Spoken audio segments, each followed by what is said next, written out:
Sometimes this band music sounds naive to our ears because most of it ends so happily, and we all know that not all progressive notions end happily. But these sounds of the Wild West were forerunners of much modern music, modern popular music.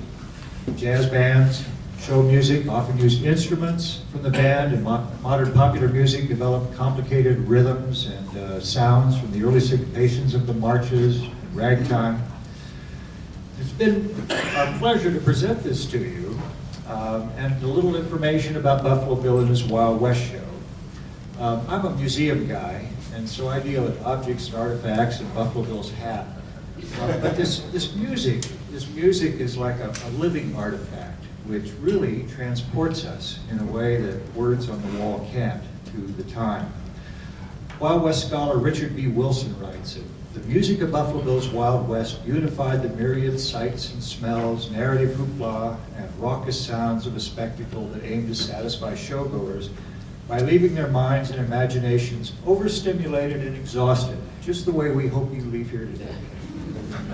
A century later, as we listen to the recreation of this Wild West music, though, we have a better sense of how profoundly Americans, as well as cowboys of the imagination all over the world, have been affected by the myth of the West, which of course has been established and disseminated by the acts, actors, and music of the Wild West show. To close this presentation, we'll play a highly appropriate piece. This was composed in 1911 by Bill Sweeney, the bandmaster. And it's an exhilarating march that provides an exciting polyphonic texture that represents, oh man, in front of a group of scholars, you gotta toss in words like this. That represents a polyglot American culture of the early 20th century. Here is Buffalo Bill's Farewell March and Two-Step. And because Craig is the brass band guy here at SAM, we've invited Craig to come up and play with us. Can you give him a hand here? Thank you.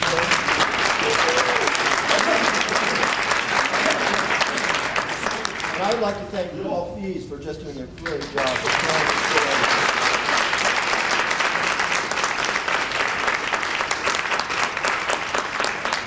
And before we finish, I just have to say a couple of thanks. One is to a gentleman named Stanley Landgren, who was the first musician I met, really, in some ways, in Cody, Wyoming. He played in the Cody Cowboy Band in the 1920s, the Cody the City. And he died when he was in his 90s, and I got to play with him on a parade in Cody at the 4th of July parade. When he died, he loved the music so much, he left a large donation to the college music department. And it's the interest from that that's gathered over the last 20 years that's paying for our trip. So that's a wonderful thing. These guys know Stanley. Some of them grew up, well, Stanley was a very old man when you guys were growing up, right? Yeah, but Stanley was on the ski patrol at our nearby ski area until the year before his death when he was in his 90s. And his cowboy band outfit had actually been purchased for him by Buffalo Bill, a real living link to the past.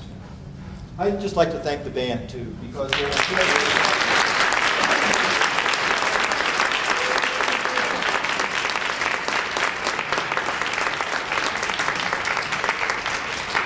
just been a treat to stand in front of. I don't have to do anything. They just do it all. So, here's Buffalo Bill's Farewell March and Two-Step, written by William Sweeney, who was the band director for 29 years for Buffalo Bill.